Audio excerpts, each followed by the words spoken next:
This conference will now be recorded.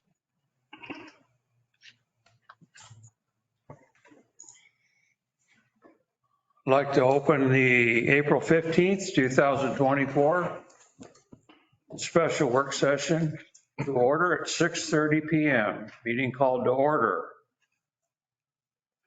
Any changes to the agenda tonight or additions? I have none. Anyone like to make a motion to approve the agenda tonight? So moved. So moved. Is there a second? Second. Second by Counselor Norman. Mayor Hobart, Aye. Councilor Webb, Aye. Councilor Wagner, Aye. Councilor Normand, Aye. motion carried. Sharice is absent. Okay, well, welcome Ruben Cleveland, our city attorney, and I'll just turn it over to Stephanie and Ruben, this discussion now. Good evening, council. I guess we're here to discuss the procedure for handling complaints that may be made against the city administrator. I have started a draft policy in that regard, and we can certainly discuss and dig into that. Just a few basics here is there's sort of an underlying goal to have the council involved as much as needed if there's a complaint that should arise. The problem is, and this is sort of the reason that it's tough to nail these things down, is that you don't know what the nature of the complaint is. So it's really tough to make a one-size-fits-all policy. And so whatever policy we adopt really needs to have some built-in flexibility so that the council's able to operate efficiently, so that the level of action taken is commensurate to the nature of the complaint. I mean, there can a complaint can be egregious, a complaint can be very small, and there's many instances where a complaint can be taken care of swiftly without investigation, and then there's some instances when you do need an investigation. And then finally, before turning it over to some more open discussion, there's certainly a concern about public meetings laws. We need to be mindful and obey public meetings laws. And that means that it's tough to be efficient in handling a complaint. It's if the whole city council has to get together in order to make small, more housekeeping type decisions, it's really going to bog down the process. So these are all just sort of a balancing equation that should be taken into account in determining what procedure we want to adopt. So I'm sure you've all received the procedure that I wrote up quite some time ago. I'd just like to open it up for maybe some suggestions that we can use to add to that. That's going to be something that's going to work for the council.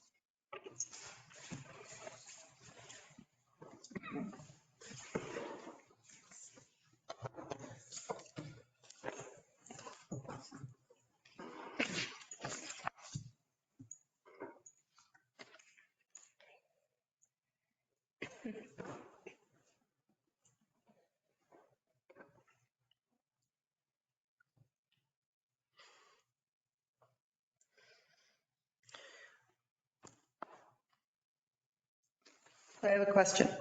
Sure. The procedure B, item B, is mayor or other member of city council may be designated by the council to be responsible for receipt of the complaints. Hold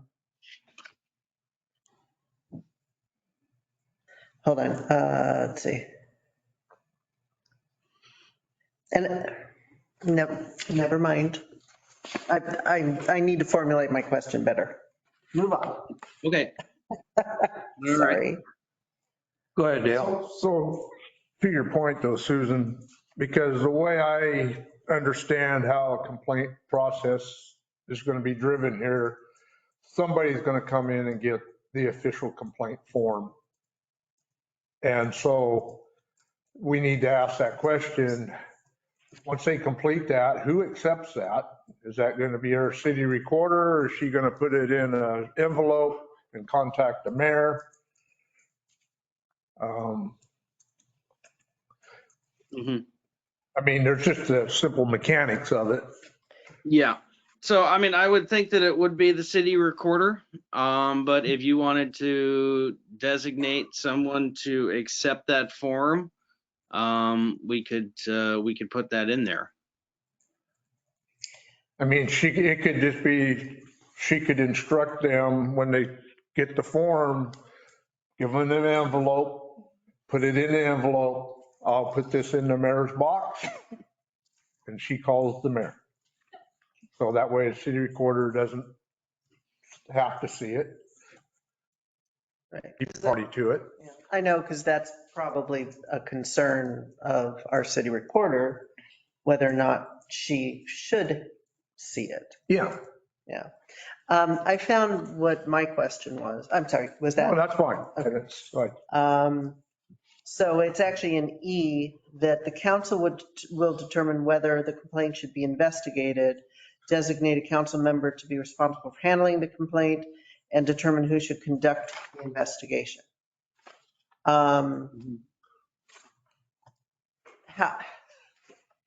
That, and I understand you're trying to not be too specific because that causes, the more specific you are, the more danger there is that there's loopholes Mhm. and ways of getting around things. Totally different. But what's totally, What I picked up the other day and what we have here on the table. Because my first email Oh, was the yeah. wrong thing. And so I had to redo it. Sorry. I picked this We're still up looking on at the- Friday at City Hall. Yeah, sorry. So Sorry. It was. So I am totally lost because I was looking at all the wrong stuff. Sorry. I thought I Sorry. really got it right. I'm just trying to figure out how we make sure that if we have a meeting and, there is a complaint and we have a meeting that we're choosing the appropriate person to be leading that, and how does that occur? And how do we make sure that, we're being completely, that everybody's on the same page and understanding the whole story? I mean, that's just, I'm just trying to avoid some pitfalls ahead of time. Mhm. So, I mean, that comes down to just your basic council parliamentary procedure there, in that the council as a group can make a motion, or an individual council can make a motion to have a specific person handle it, or the mayor handle it. And then that is voted on as a group, and that's how you would decide.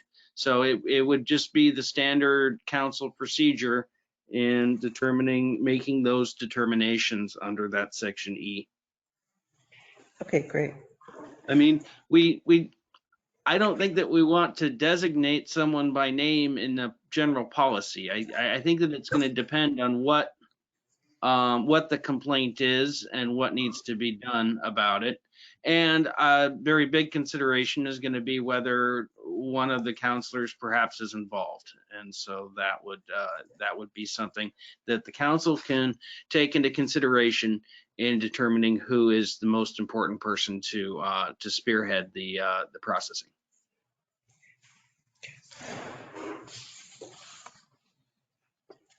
yeah, and that does make sense because, I mean, you would think it would default to the mayor, but if the mayor had a conflict of interest in this proceeding, then they would be disqualified. So, Mhm. Exactly. And, Every other council. I mean, in this instance, we're just on a big what if. So it could be another council member that we don't want involved. Correct. It could be, yeah, it could be anyone in a varying level of circumstances. And that's why I'm envisioning that the whole council looks at the nature of the complaint and then makes that decision and is not hamstrung at this point where we don't know what the complaint may be. Yeah.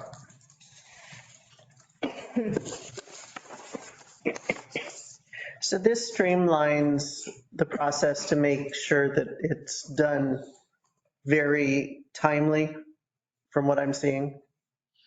Well, timeliness is another one of those things that's sort of up in the air. It really depends on the nature of the complaint. If it's something where there's nothing, no facts are in dispute, and the council has a thought on how to handle it and no investigation is needed, I would think that it could be taken care of very swiftly.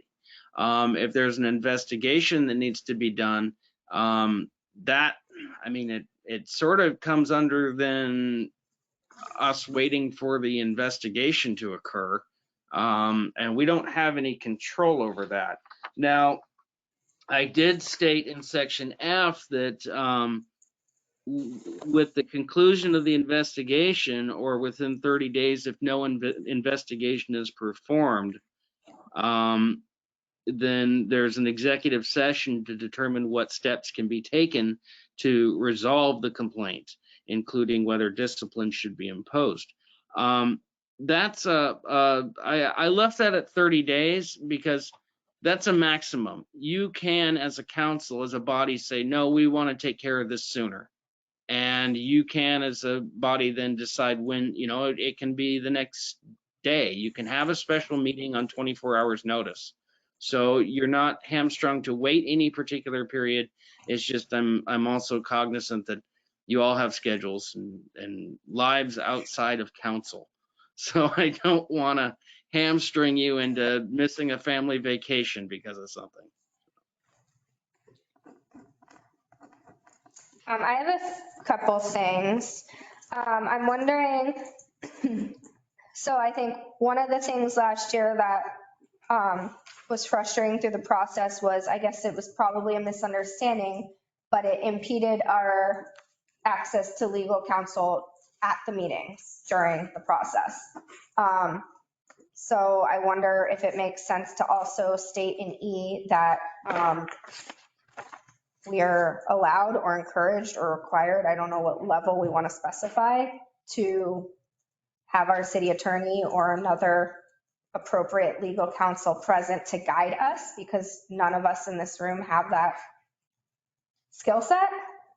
Mm-hmm. So that was a challenge for sure. Okay, so subsection C says that complaints shall be forwarded to the city attorney for review. Now, I did not specify that the city attorney, that I have to attend every session. I prefer to leave that up to the council because you have monetary considerations and you may be dealing with a situation that you would prefer not to be required to have the city attorney. But you as the council can decide when you want to bring me in. If you wanted. I think this time we didn't know, and it was kind of made out to sound like either you didn't want to be involved or we weren't supposed to have you at the meetings. I'm really not sure, to be honest, how it played out, but I know that you weren't there, and it would have been great if you had been there. And so for future counselors who may not now know that, I just wonder if it makes sense to mention that. Not that it doesn't have to be required, but just that it is always available. Well, I would not let, for me, I would like some consistency in that, because what if 3 don't want the attorney there, but 2 do? Why, I know we can't make a decision here because it's workshop, but I would, for whatever meeting we're having. We can suggest amendments and then we don't approve until we have the final. That maybe not just here for complaints against the city administrator, but maybe all executive sessions that the city attorney is present. I mean, it, Or is it if any counselor requests, then they attend, right? Even if it's only one, but that way, unless we're all in agreement, like, no, it's not appropriate, or we don't need it. I don't know, just a thought. just trying to keep us out of trouble Yeah. all the time. And certainly, I mean, if requested, I'll be there. And I'm happy to attend any session that I'm requested to. It's a little bit of a sticky wicket in that we do have to follow meetings laws, and so you can't. It would take a noticed public meeting for the council as a whole to decide we want the city attorney to be here. So that would not really lend to efficiency. If there has to be a meeting, if it were up to the whole council. I like where you're going with the idea of if any council member requests, that's because a council member could make that request to the mayor or designee handling the complaint, without it involving a quorum of the council. So something to that effect, may be helpful. Makes sense. So would you want to put that in section E then, that the city attorney will attend if requested by any council member?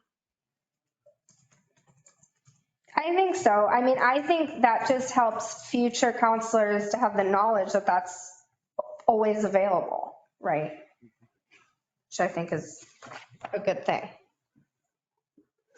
Okay. I think there were definitely questions during our sessions that would have benefited from the turnout because, and so that kind of also talks with one of my other things is we didn't really know the process for the ability to take away any information, including, oh, we need to go away to ask these specific questions and bring the answers back. But if we can't take a document of that information, we were getting not necessarily the exact information that was requested, right? There's just that disconnect of remembering the questions precisely and then the relay to you and back to us. And that makes sense. My brain doesn't work well that way either. So what is available to us in taking something away?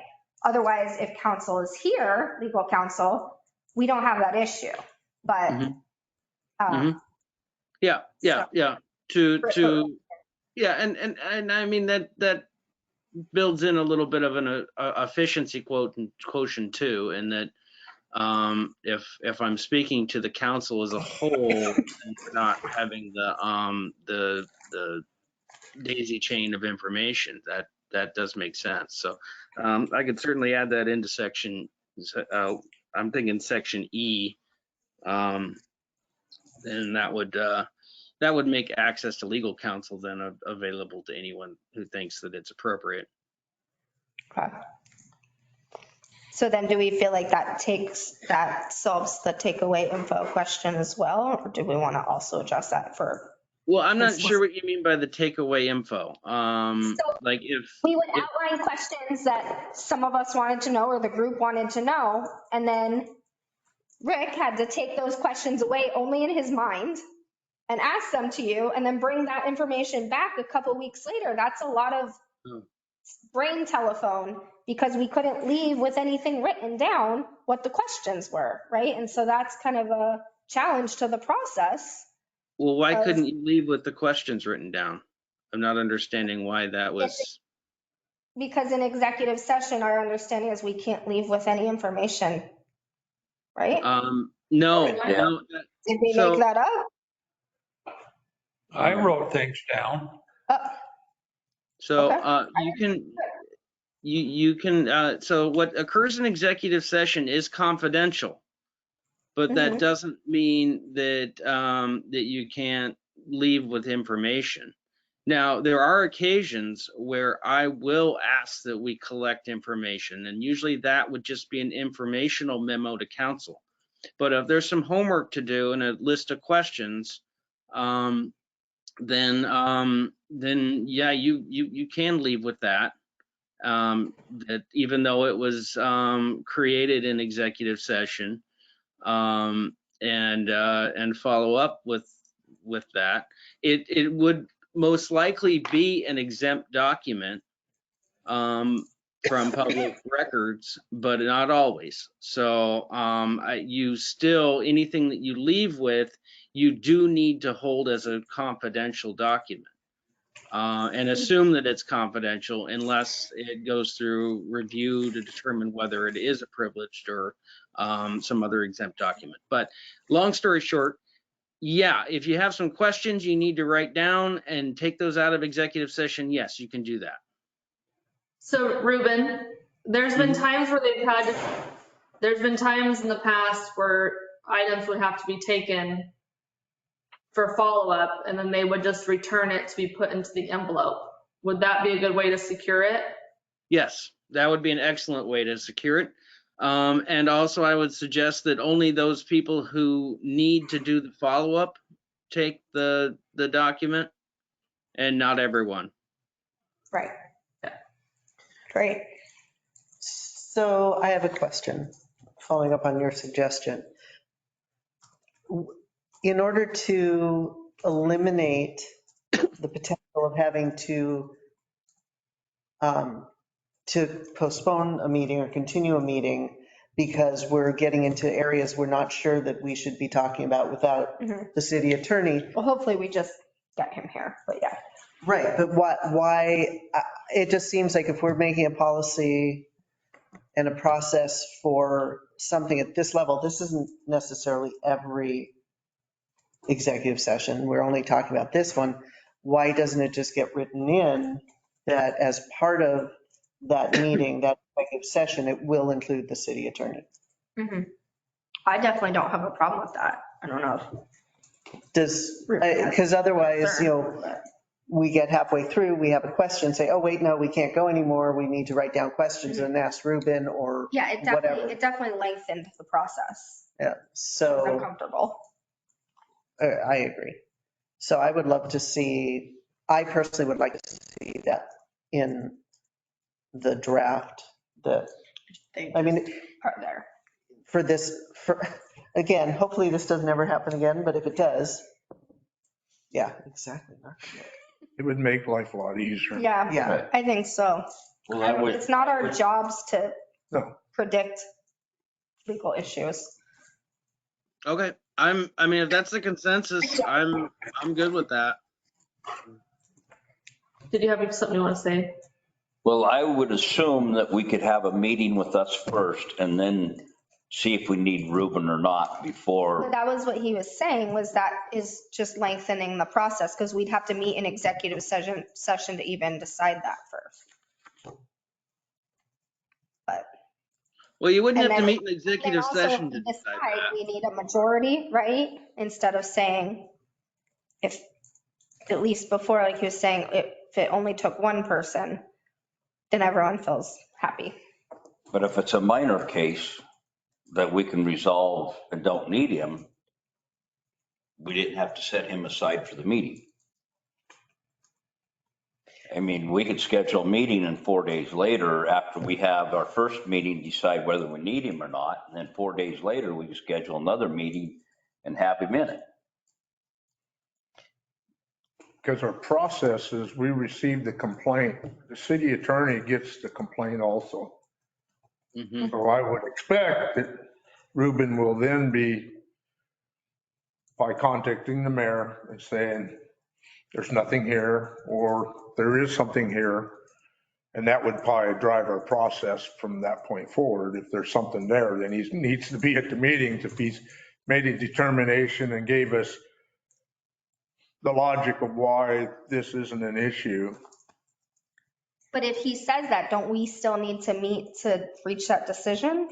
He can't decide to attend without our decision. I just feel like how would it hurt, right? Why not just, it's not like this is happening every month and we're going to be paying all this money. It just. Yeah, and I guess we could just receive his information at that next meeting. I guess, I don't know. I don't think it's going to break our bank to have him. Not if it's only for this particular, only if it's written into this one. Right. Yeah. No, I agree. I think the frequency is low and the desire in this terrible situation is to be as efficient and tactful as possible. And that just feels like, Okay, well, that works for me if that's the consensus of, the consensus of the council. I'm totally fine with that. Yeah, I think Yeah. I just don't think it hurts. No, I agree. Okay, any other discussion or questions for Ruben? I have one more, Okay, which is under C. It says the mayor or other designee shall acknowledge receipt of the complaint. Do we have any sort of a document or script for that that is very businesslike? No, and I could create one if you wanted to. I'm thinking that it's not getting into any of the accusations or anything. It's just saying your complaint has been received. And my thought is that that is also going to be somewhat dependent on the nature of the complaint, who's making the complaint, whether it's an employee or a citizen. So I figured that I would just be writing that up on the fly. I guess my concern and reason for asking is we obviously are in a very small town. Everyone knows everyone. So I think it's very easy to take a more personal approach to acknowledging a complaint. And I don't think that that's fair to our staff before council has even had a chance to take action on it. You're just trying to save anybody from getting in a spot where they feel like. Right. I mean, I think it should be like, we have received your complaint. Council will be meeting within X number of days to decide how to proceed. We'll keep you abreast. Just to not have to call or send someone a personal letter that you wrote on the spot, because it's easy when you know everyone here to say more than needs to be said. And at that point, I just think what's most fair to our employees is to just acknowledge it professionally and deal with the process first. One last question. For me, anyway. That was it for me. Okay, well, actually, may I just follow up with on that topic though, before we jump to the next one? So do you want me to work with Stephanie to prepare a form? Is that what I'm hearing? I think it would be a good tool to have, just so that if guidance is needed, or if we just want to say, yes, this is what we send, or we make it available that whoever's going to respond has that. It cuts out the need to take it to a more personal level. It'd be nice to have like put together kind of like for your guys' reviews, like here's the packet. You could just hand it to somebody and say, here's your procedure, here's your form for acknowledging it. Yeah. Next steps. Yeah. Just be attached to that. Yeah. Okay. Okay. B, the mayor or other member of city council may be designated by the council to be responsible for receipt of complaints. But isn't that being rolled into the city recorder's role by A?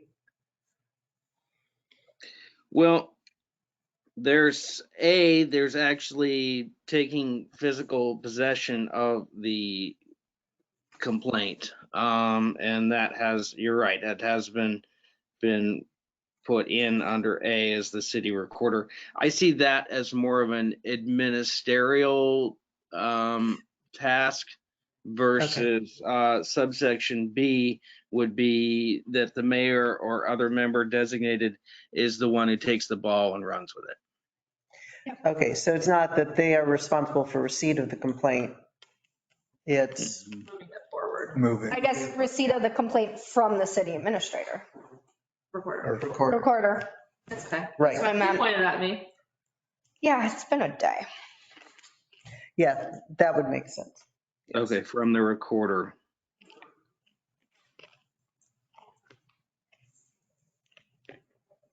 Okay, Because I think that really lines all of it out. It goes to the recorder, then to the mayor, and then council determines who's gonna handle the process. okay. So should we just change B then from responsible for receipt, shall be responsible for processing complaints? Yeah. Yeah. Yeah. And at what point does that occur? And I would I think would that, say I think, upon once they receive it, then we're into section C. Within 3 days, you're acknowledging, and then go into a meeting. right, but for B, at what point do you determine who that person is going to be? Is that something that would, because you would want that decided ahead of time, I would think. I don't think you can decide that ahead of time, unless you want to designate a council person who receives all complaints. I just left it open so that you could Okay. make decisions. When it comes to specific complaints and whether someone is the person to handle it or not, that decision then comes later. But this is just setting it up initially that if you wanted to designate someone, the mayor's the default, and if you want to designate a different council person, then you have that option, but the mayor's the default. So basically, unless there's a conflict of interest, the mayor would be the default. So what if there was a conflict of interest? Like as soon as they turned it in, they're like, this is about the city administrator and the mayor, right? Unlikely, but So, would you just call all of council? so Ruben, would that be a scenario where I would use discretion, is that if it was the mayor, even in the future, and they were a party to it, I would go to the council president? Yes, you could use some discretion, but if there's a conflict issue, that comes up in section E, in that when there's a member of the council, then the council has another opportunity to designate a member responsible for handling the complaint. So there's a second stage where once the council's aware of the nature of the complaint, that the council can hand it off to who they choose. And it puts Stephanie in a bad spot because then you'd have to actually read the complaint to be able to make Yeah. the discretionary. Oh, that's true. Yeah. Good point. Yeah. My Something. thought is that if there's an issue like that, well, then I can catch it at stage C. And then at stage E, you get another bite at the apple to determine who's best to handle the complaint. Yeah, Because there's really no harm, no foul until we get to the deliberative process. Exactly. Ruben's going to pick it up when it comes to him, and he's going to go, hold it, Mr. Mayor, you need to recluse yourself. I mean, the It's worst thing I could see administrative. coming out of a conflict there would be if a mayor decided, oh, I'm involved in this, I'm not gonna tell council, but we already have. The safeguard because it's going. Yeah, because they both Yeah. know. Yeah. They're gonna realize. So the wait a cat's out of the bag. second, Nothing happened. We should follow up. Yeah, I think it works as written in that way then. So Ruben, is it standard practice to use the perjury line on your complaint form? No. To do a declaration is what you're talking about, where, yeah, I mean, there's, Is that gosh. a legal issue for us? I mean, I can see where it weeds out frivolous complaints. If a Mhm. person's making a complaint and then they're not willing to sign that perjury line, Yeah. but is that Well, legally an issue for us? no, I mean, if someone's making a false complaint, they're whether they sign a perjury line or not, they're still they could still be legally liable for defamation. So Okay. yeah, I don't see any need for doing it as a declaration. It's, I mean, not to say that it couldn't be done, but it would be rather unusual. It's not being taken in as evidence in a court or anything like that. So I wouldn't bother. Okay.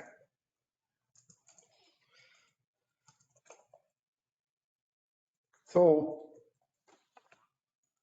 I've kind of formed my own answer in my own head going through this process, but I just wanted to broach it with you. It's a fine line, I think, for counselors. You're talking to constituents. Sometimes people are just complaining, Mm-hmm. and there's that line of where it's turning into a complaint. Mm-hmm. And in my own mind, it's like when you start to see that, it's got to be the red flag's got to go up, stop.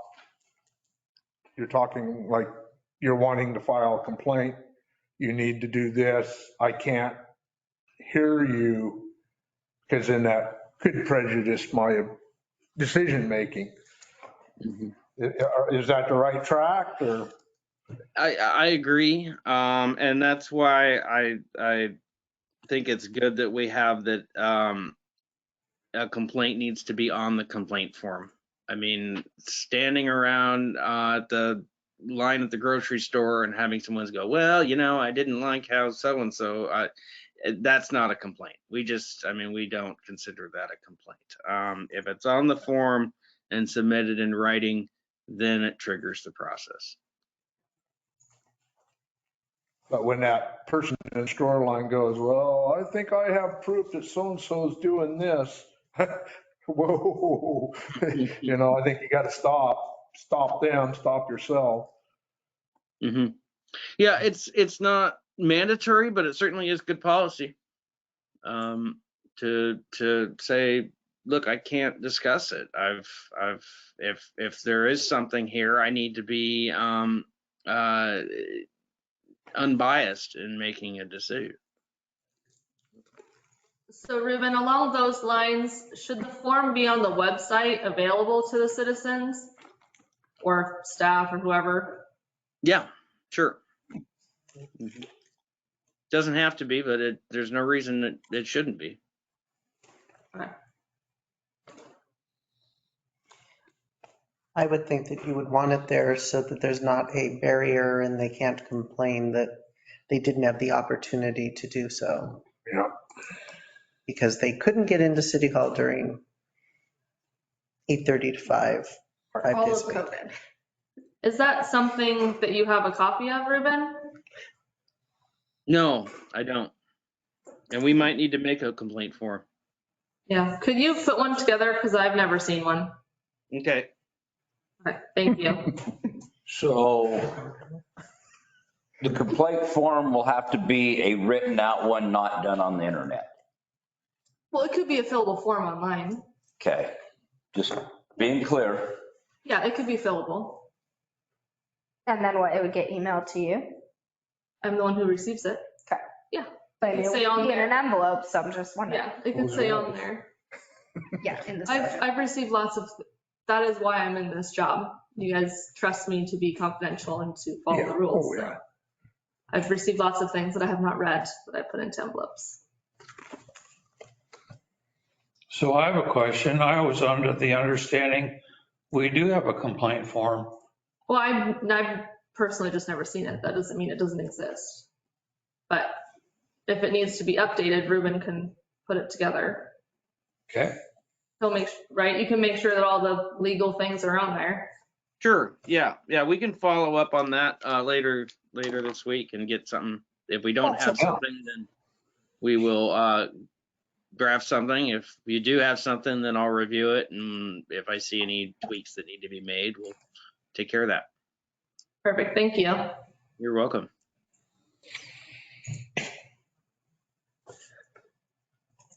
Anything else? Any other tweaks?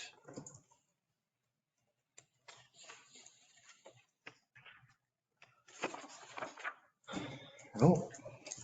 Okay, well, I'll make these Thank you. changes then and get them over to Stephanie. thank you very much, Ruben, for helping us out tonight. Thank you. Thank you all and have a good evening. You as well. File your Yep. taxes. Hopefully I already sent them off. I just did them. That's why I walked in the middle. So we're on this little chat. Okay, so Going? You want to adjourn it first? we don't make any decisions, of course, but we do evidently have a general consensus to move forward with this draft and with the additions to it. So, okay, well then I'll adjourn this workshop at 7:12 PM. Meeting adjourned. Thank you so much. Awesome. I wish we'd meet this early every week. Every, I was gonna say that felt faster than it was because it's still only 7:12. I was like, wait, but we started at 6:30. I would love to. I started.